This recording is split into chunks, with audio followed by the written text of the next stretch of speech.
C'est le Moro Naba, le roi des Mossi. Certaines m'ont surnommé la Poutou-Pam-Pam.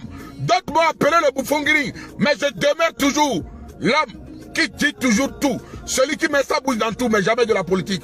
L'homme égale toujours à lui-même. Autosuffisance alimentaire, c'est moi. Fiancé sexuel, c'est moi. Désormais, appelez-moi le Bazooka Fire, le Chakala, le Pachanga, le Lolo des Pachanga, c'est moi. Le Chakala, le tout-puissant Moro Naba, le roi des Mossi, le Viking. Voilà. La famille, ce soir, nous allons parler d'un sujet. Un sujet qui est très important. Un sujet qui concerne nos frères, nos sœurs togolaises. Un sujet qui concerne toute la jeunesse togolaise. Parce qu'aujourd'hui, il y a des choses qui se passent dans notre pays. Et qu'il y a des personnes qui doivent en parler.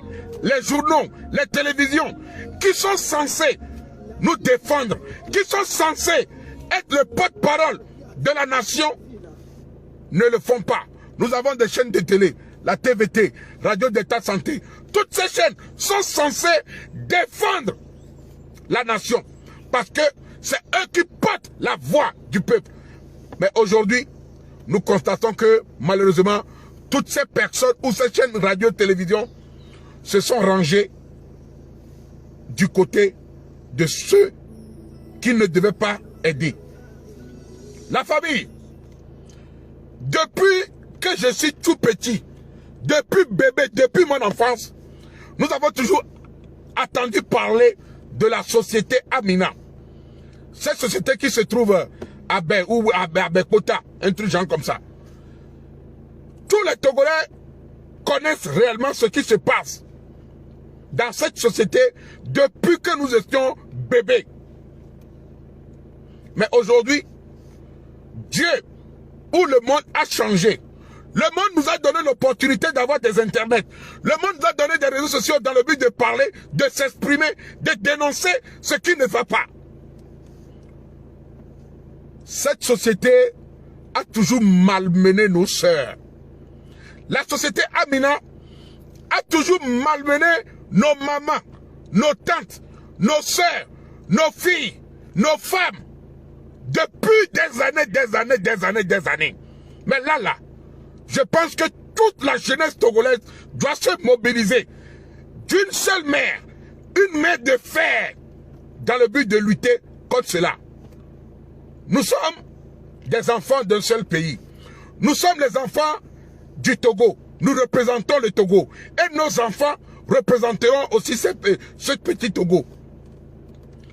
Je ne comprends pas comment ça va se faire que dans un pays où la liberté d'expression existe, où la liberté de manifester existe, et nos sœurs se sont manifestées en faisant des grèves dans le but d'avoir une amélioration de vie ou bien une amélioration de conditions de vie plus favorables.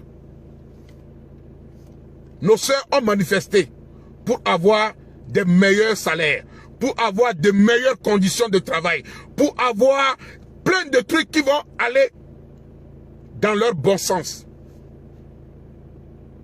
Monsieur Amouzou André est un chef responsable du personnel dans cette société. Mon cher frère, c'est 2000 voire 3000 filles qui sont licenciées aujourd'hui. On ne parle pas d'une personne, hein. On ne parle pas de 2 personnes, hein. On ne parle pas de 3, voire 10, 100, 200, 300, 1000, 2000, jusqu'à 3000 personnes sont licenciées. 3000 personnes, 3000 personnes sont licenciées dans un pays parce que ces filles ont manifesté et ont demandé à avoir des meilleures conditions de vie, à avoir des augmentations de salaire. Aujourd'hui, le bol de maïs a augmenté. Le prix du carburant a augmenté. Le loyer a augmenté. Aujourd'hui, tu ne peux plus avoir une maison à Lomé si tu n'as pas une caution de 1 an. Tu ne peux pas prendre 500 francs pour aller acheter le bol du maïs. Ce n'est plus possible. Mais c'est le même salaire que ces filles touchaient depuis plus de 20 ans qu'elles continuent toujours de toucher. Elles n'ont pas de prime. Elles travaillent dans des conditions déplorables, dans des conditions inhumaines. Mais, monsieur le Premier ministre, madame la Première ministre, le chef du gouvernement, monsieur le président, vous êtes le président de la jeunesse togolaise ou vous êtes le président des Togolais ou vous êtes le président des Indiens? La famille. Est-ce que le gouvernement, ce sont les Indiens qui votent pour vous ou ce sont la jeunesse togolaise qui vote pour vous? Vous êtes élu en tant que président, ministre, député, maire et tout ça. Moi, je ne parle pas de l'opposition, je ne parle pas de la partie au pouvoir, mais je parle de vous tous. Depuis que ces histoires se passent dans cette société, depuis des années, aucun maire, aucun député, aucun préfet, aucun ministre, que ce soit de la partie au pouvoir, que ce soit de l'opposition, on ne vous voit pas. Hein? Vous avez laissé ces gens diriger cette société convenablement, comme ça leur plaît. Ils font des salaires à la jeunesse ou bien à nos sœurs dans des conditions inhumaines et nos sœurs n'ont même pas la bouche de parler. Dès que tu veux parler, tu veux revendiquer quelque chose d'Amina, on te chasse. Je ne sais pas, parmi vous, il doit y avoir des gens qui ont la famille, qui travaillent à la mèche Amina. Il doit y avoir des gens qui ont des sœurs, qui ont des amis, qui ont des copines, qui travaillent dans cette société Amina. Vous avez une fois eu la chance de pouvoir parler avec eux. Vous avez une fois eu l'opportunité de discuter avec eux, avec leurs conditions de vie, de travail, leur paye, tout ce qui se passe dans cette société depuis des années. Est-ce que vous avez une fois eu l'opportunité de parler avec eux? Je pense que si vous avez eu cette opportunité, vous allez couler les larmes à la place de ces filles. Monsieur André, tu es un frère togolais. Et ta priorité aujourd'hui, c'est de défendre ta nation. C'est de défendre ton pays. C'est de défendre le drapeau togolais. Travail, liberté, patrie. Travail. Ces filles travaillent. Toutes ces filles qui sont à la mèche Amina, elles travaillent. Mais la liberté là, elles n'ont pas. Liberté, travail, liberté, patrie. Elles travaillent, hein, mais elles n'ont pas de liberté. Et la patrie qui est censée les défendre, les a oubliées. Elles travaillent, elles n'ont pas de liberté et la patrie n'existe pas pour les couvrir. Aujourd'hui, moi, le Moro Naba, le roi des Mossi, je me permets de faire la guerre à ses côtés. Je me permets de prendre la voix des sans-voix, de défendre ces filles, de défendre nos sœurs qui travaillent dans des conditions inadmissibles.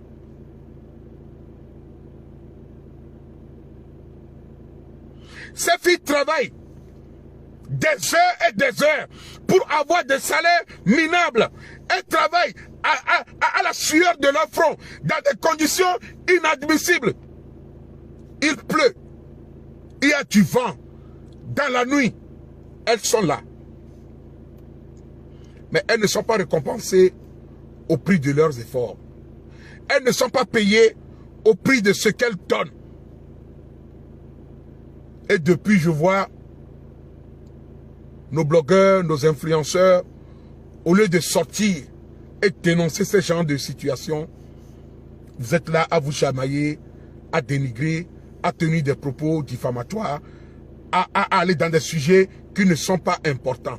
3000 Togolais, 3000 filles togolaises qui ont été licenciées. Les presses n'en parlent même pas. La télévision n'en parle pas. Les radios n'en parlent pas. Nos influenceurs, nos blogueurs n'en parlent pas. Nos vidéastes n'en parlent pas. Mais après, c'est pour venir dire ici, nous aimons le Togo, et la patrie, la patrie, la patrie. Votre patriotisme là, c'est ici on doit voir ça. Quand tu aimes ton pays, on le défend. C'est comme un militaire. Un militaire qui aime son pays, il le défend. Il défend ses citoyens, il défend ses frères. quand tu es papa dans une maison et que tu vois la guerre qui s'approche de ta porte, toute la maison sort, les hommes, les femmes, tout le monde sort pour se batailler. Mais aujourd'hui, ces filles sont laissées à eux-mêmes. Ces filles sont délaissées. Aucun apport, aucun soutien. Et ces Indiens se prennent la tête de faire ce qu'ils veulent de nos sœurs. Nous sommes dans un monde où aujourd'hui au Togo, le Togolais n'a plus le droit de s'exprimer. Le Togolais est devenu un étranger dans son propre pays.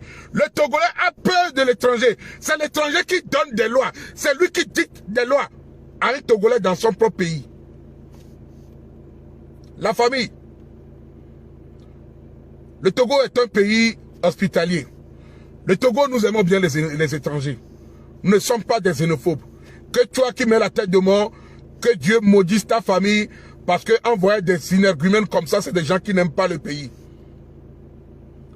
C'est des gens comme ça qui n'aiment pas le Togo IPC. Bloque-le le plus rapidement possible. Si tu le vois, prends. Loulou, prends le PC Pata, si tu me regardes, et tu me bloques l'énergumène là qui est en ligne. Le Togolais préfère l'étranger et rabaisser son frère dans son propre pays. Monsieur Amouzou, André, étant un fils, étant le représentant ou bien le responsable du personnel, vous êtes censé défendre nos frères. Vous êtes censé défendre nos sœurs dans cette condition. Vous devez être leur porte-parole. Comment on peut permettre qu'un étranger vienne employer presque 4 000 ou 5 000 employés ou bien 5 000 Togolais dans une société et dans cette même société où il y a presque quasi 4 à 5 000 employés, il y a 3 000 qui sont licenciés. Moi j'appelle ça de la dictature. C'est une façon de mettre la pression. Parce que c'est la première fois que les filles ont eu le courage de faire ce genre de manifestation en grande. C'est-à-dire en abondance. C'est la première fois. Ce n'est jamais arrivé. Et au lieu de les soutenir, au lieu de les apporter nos soutiens et tout, personne ne veut leur apporter notre soutien. Attends, je vais bloquer lui là en même temps. Ciao. La famille. Nous devons soutenir nos frères. Nous devons soutenir ces filles. Nous devons être leur porte-parole. Parce qu'elles ne peuvent pas parler. Ce que ces filles sont en train de vivre actuellement, c'est inadmissible. On ne peut pas avoir 4 000 ou 5 000 employés et licencier 3 000. C'est inadmissible. Même dans le gouvernement, ou bien des gens qui travaillent dans le public, ça arrive qu'ils font des manifestations. Mais en aucun cas, l'État ne s'est jamais permis de licencier des gens parce qu'ils ont manifesté. Alors, si notre propre État togolais ne le fait pas, pourquoi permettre à un étranger ou à une société étrangère de venir le faire? Même s'il y a eu des trucs, ou bien des filles ont déconné, ou bien les filles n'ont pas respecté certaines choses, on peut les sanctionner. Mais on ne peut pas sanctionner quelqu'un parce que cette personne demande les meilleures conditions de vie, les meilleures conditions de travail, augmentation de salaire, ce qui est tout à fait légal. Ce qui est tout à fait normal. Meilleures conditions de travail, meilleures conditions de vie, meilleur salaire. Quelqu'un qui va travailler jusqu'à la fin du mois, qui a peut-être 40 000. Dans les 40 000, peut-être que si cette fille habite à Dakpame, aller-retour pour venir à Mechamina, elle peut dépenser peut-être 700 francs par jour ou 500 francs par jour. 40 000.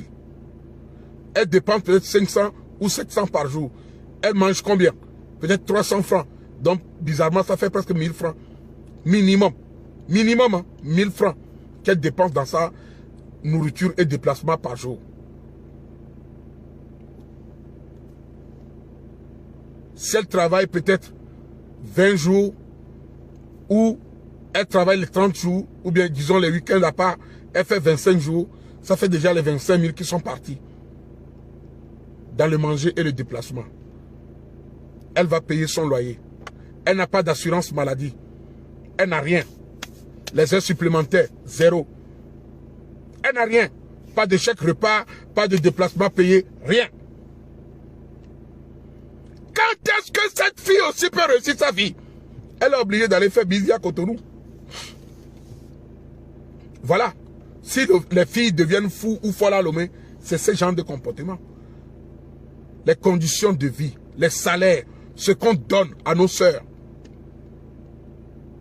Quelqu'un qui travaille mérite un salaire convenablement par rapport à ce que cette personne fournit. Parce que cette société fait des milliards. Hein? Elle fait des milliards. Mecha Mina fait des milliards et des milliards et des milliards. Ce n'est pas une petite société. Si Mecha Mina ne faisait pas des milliards et des milliards, ils ne seront toujours pas là jusqu'au jour d'aujourd'hui. Cette société était là depuis l'époque de Eyadema. Et ils sont toujours là. C'est parce que ils gagnent quelque chose. C'est parce que ce qu'ils gagnent est plus énorme par rapport à ce qu'ils perdent. D'ailleurs, même ils ne perdent rien.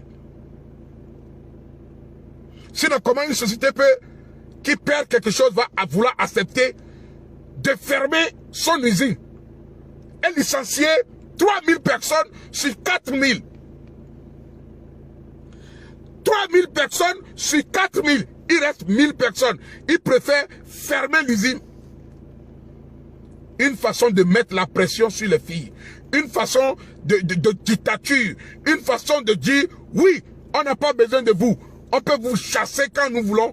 On peut vous reprendre quand nous voulons.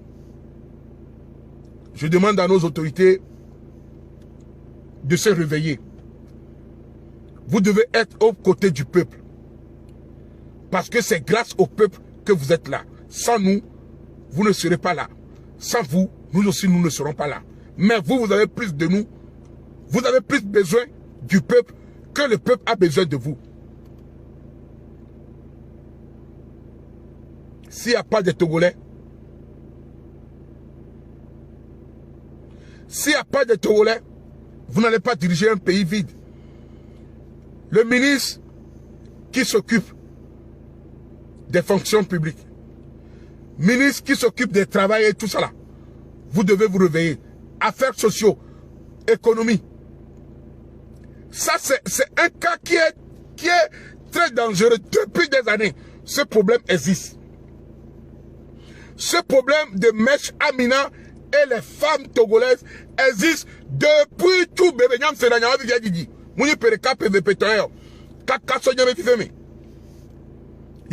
On n'a pas dit Mèche Aminalo. Mecha Minalo, nya dadao, Mecha Minalo, nene chak okuna cha, nene keola yi afakula chorewa jere domi, homme d'akwa merekpo, il n'y a personne qui vient à leur secours.